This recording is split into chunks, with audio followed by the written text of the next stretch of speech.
Yes mga kababayan, today is June 28, araw po ng linggo at tayo na sa EDSA. Dahil ngayong araw, ito yung tinatawag nila na White Ribbon Movement Rally sa Pilipinas.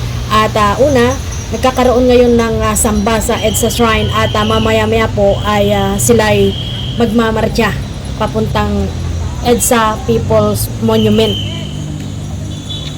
Ang organizer dito mga kababayan ay pinangungunahan ng mga Inter-Religious Leaders Council for National Transformation.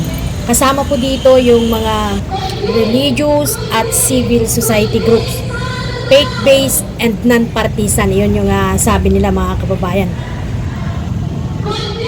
Nandito na sila mga kababayan, tapos na yung samba nila.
Buwan na yung mga pulis.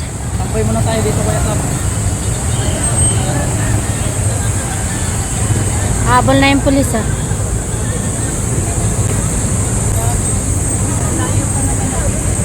Ang sabi daw ng mga organizer, ang participant expected 10,000. Kaya yung PNP naman ay nag-deploy ng 10,000 na kapulisan mga kababayan.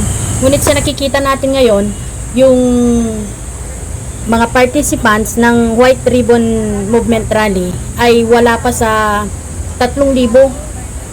At yung kapulisan naman, nakikita natin parang wala din silang 10,000 na dineploy. Kita nyo, mga nakapila sila.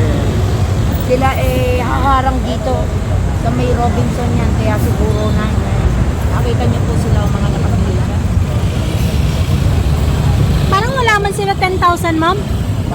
Wala yan. Walang 10,000. Konti lang sila. Po, mga kapulisan.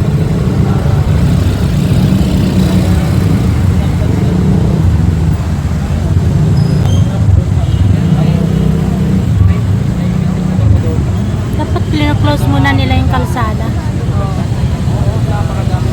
At dahil sa napakainit na panahon ngayon, mga kababayan, ay nandito nakasilong yung mga kapulisan sa mga ilalim ng mga punong kahoy.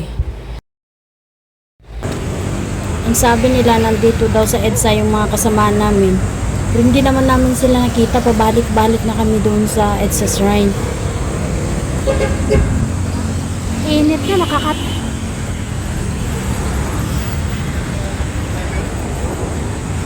Madami.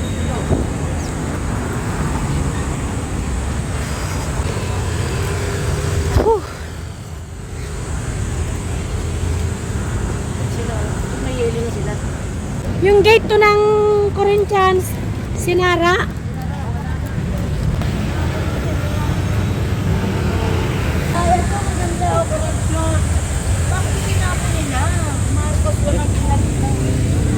Ha?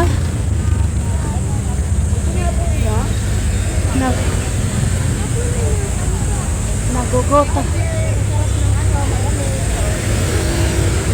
Dito pala sa labas yung shield nila, guys, ha.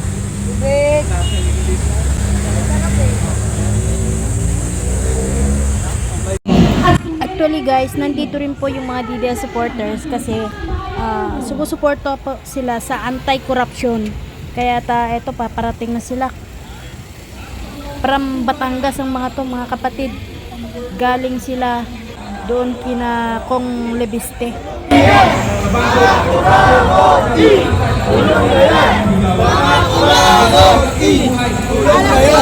Hindi tayo makakaalis!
Lapitan natin man yan.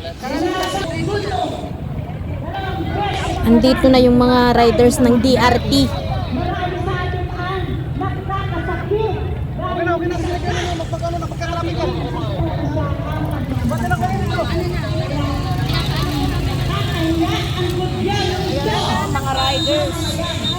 Mga riders po.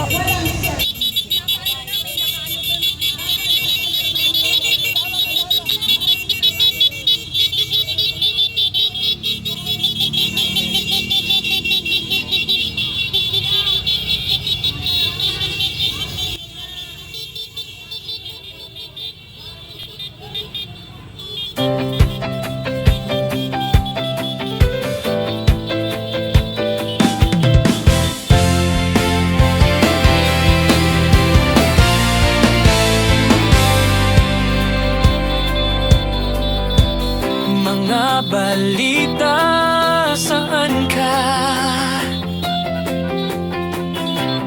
Kahit saan usap tayo, hindi lang chika, kilos para sa bayan, tapat at totoo para sa Pilipino. Sabay nating sabihin, katotohanan ay laging bida. Ate Melvio, unang hakbang,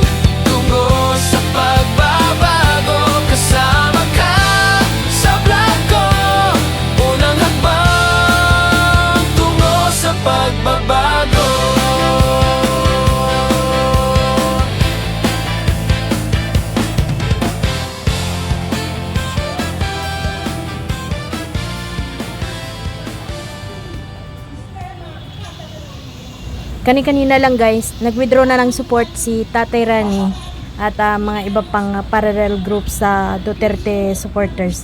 Kasi ang usapan, no colors, no partisan. Ngunit pagdating natin sa EDSA, narinig natin yung mga sigaw nila. Marcos, singilin, Duterte, panagutin, bato, ikulong, at kung ano-ano pa yung mga sigaw nila. Nawala na yung pagkakaisa. Yung talagang main point ng White Ribbon Movement Rally, nawala na.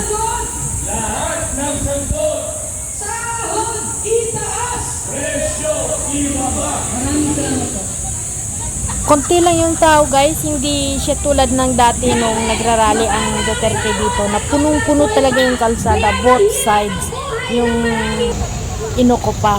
Ngayon ay kukunti lang sila, nawawala na yung mga ng pinklawan. So hanggang dito na lamang guys, thank you for watching. Ito po yung Ate Melby at sana hindi kayo magsasawa sa tuloy na suporta ninyo. God bless.